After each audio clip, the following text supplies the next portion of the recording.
live. Yeah, we going live. Hey, we going live. Yeah, we going live. Yeah, we going. Yeah, we going. Yeah, we going live. From the 50-yard line, we going live. From the 50-yard line, we going live. From the 50-yard line. Hey. Hello, beautiful people. Hello. I am Jarrett, the football genius Burgess. And I am Stephanie Fitzpatrick, a.k.a. the Advantage Coach. And this is episode 53 of the Field to the Real podcast. Now, I just thought about it. Well, I might have said this before, but I'm getting old. I always say the number of the episode in the beginning because we don't choose the name of the episode until Don't say we. After the episode's over, huh? Don't say we. No, this is a joint effort. It's so we. I'm always looking forward to what you call them when I look them up. But I didn't even think about last week how the name of the title applied to multiple topics. Right. Like it was Match Made in Heaven. Yep. And obviously, like I use I use the Who's Really Right as like the steer for titling the episode. But I forgot that our Feel Good Final Thought last week, her first name was Heaven. And I was like, oh, that's perfect. I was like, oh, love it. Oh, look at this. Look what I stumbled into. But thankfully we are recording today because we had a little technical difficulty. But Satan's a liar, that's all I'm gonna say. Yeah, he is. Yeah, not today, Satan.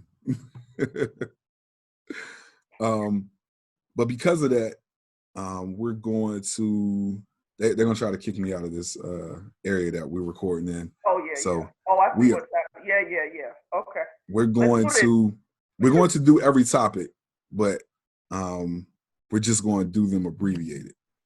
Yeah. So we won't talk out y'all heads off. Right. This will be a shorter podcast. We'll still have all the content. Have all the content. So who's really right? Okay. And it's no secret, Dak Prescott is deserving of a new deal. He's waiting on a new deal. They have not franchise tagged him yet because they're trying to get a deal done. Yeah. And we just saw that he was offered a deal worth over $105 million.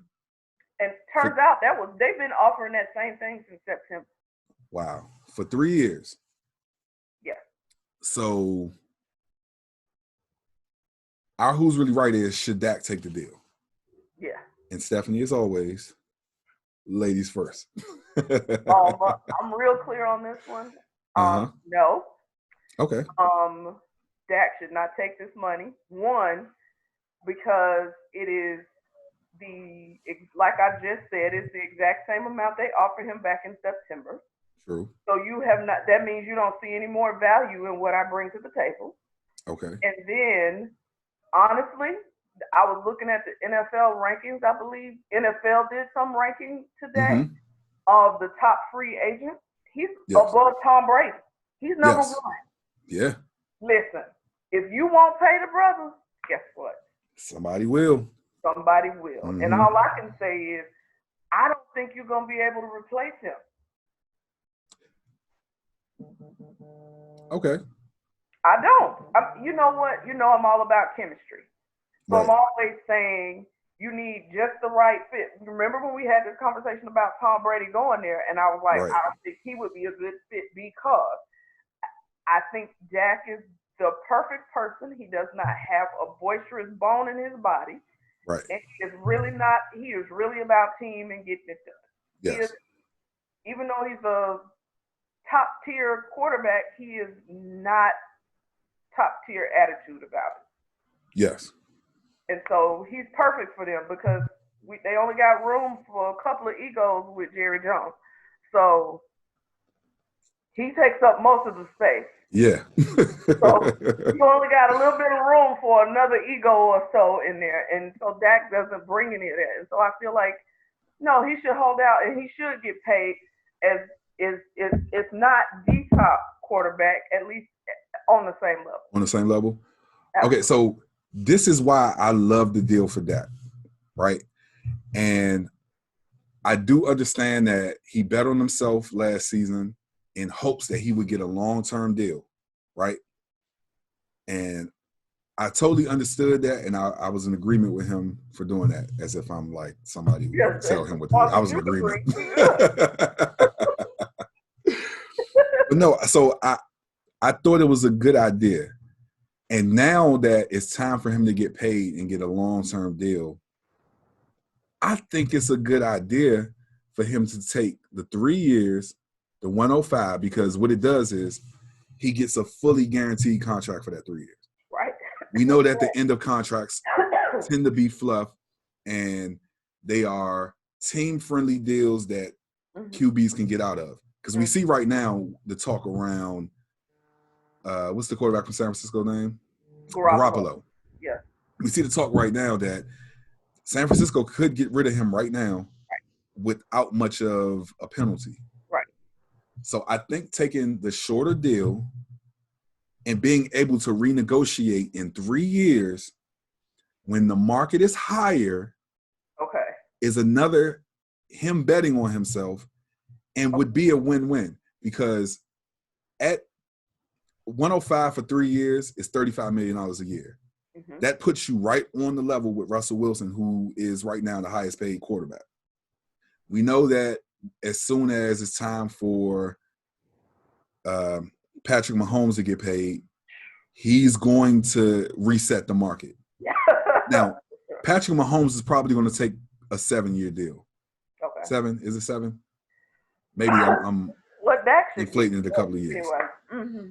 But I think if he bets on himself in this way now, he can come back in 3 years and say, let's say he goes to the playoffs, wins the NFC Championship game, maybe not win the Super Bowl. Or even if he does win the Super Bowl, he can go back and say, I want Pat Mahomes money in 3 years. Okay. To reset the market after that. And now that I've been thinking about it, and I'm really into music. Yeah. And I've been listening to some of these artists who take these deals, who at the end of the deal, or not even at the end of the deal, but once they get into the deal and they become big, they realize the deal is bad for them and that they've outgrown it. All you thought was the money was there. Right. Yeah. But you've outgrown the deal because of the length of time that you are under the deal. Right. And so I am totally okay with these players signing the shorter deal with the fully guaranteed money, right, and being able to renegotiate in 3 years. Because one of the parts of it, you betting on yourself, is you could play awful, you still have the guaranteed money, but after that 3 years is up, they want some of that money back. Not actually taking the money that they already given you, but saying that instead of the next couple of years, you're not getting $35 million a year. We're going to put you at like 27. So that's a possibility. Okay. But if you bet on yourself and you keep it low, you can renegotiate in 3 years and reset the market. I mean, you're definitely right. It's a gamble. It's a definite bet on yourself. Because that means you got to stay healthy. That means the people that they put around you have to produce. From off that it doesn't just depend on you, right, and what you do. Yeah. So you're not just betting on yourself. True. You got to bet on the GM. You got to bet on all the people that your offensive line, your running back, your driver. You got to bet on every tight end. I mean, So if it was just him saying I can bet on myself, no matter what all these other people, but you got. It all works. It's a lot, yeah. It's a lot to consider. On yourself. It's too many variables that are out of his control.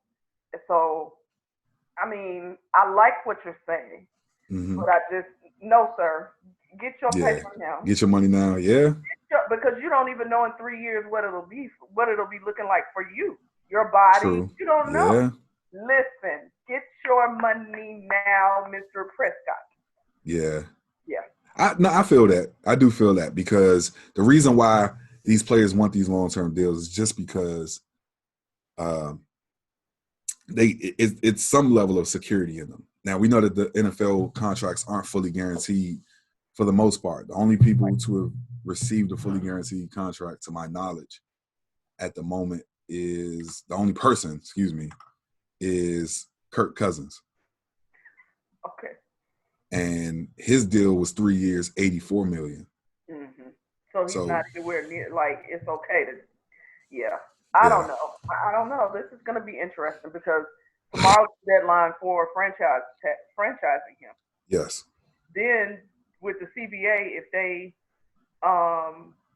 push the deadline back, then you know what I mean. That'll impact him. Yeah. Play a big part in this. And then I was reading today where even if they push the CBA back and they do vote and they decide to only franchise one player, then they're going to have to rescind somebody's franchise tag if they franchise 2 players. Yes. So all of this is just like soap opera. I was about to say, it's days of our lives. Okay. So if I'm Dak, I'm doing everything I can to ensure myself what I deserve, period. Yeah. So y'all let us know, because we got to go, who's really right. All right. Really, I say, Dak, don't you do it. Yes. And Jarrett says, Dak, bet on yourself. Take this deal now. You'll be able to renegotiate in a couple of years. Okay. So tell us who you guys think is really right. Yeah. It's me. No, I'm just playing. Put the cameras on me. Put the cameras on me. Put the cameras on me. Put the cameras on me. Put the cameras on me. Put the cameras on me. Put the cameras on me.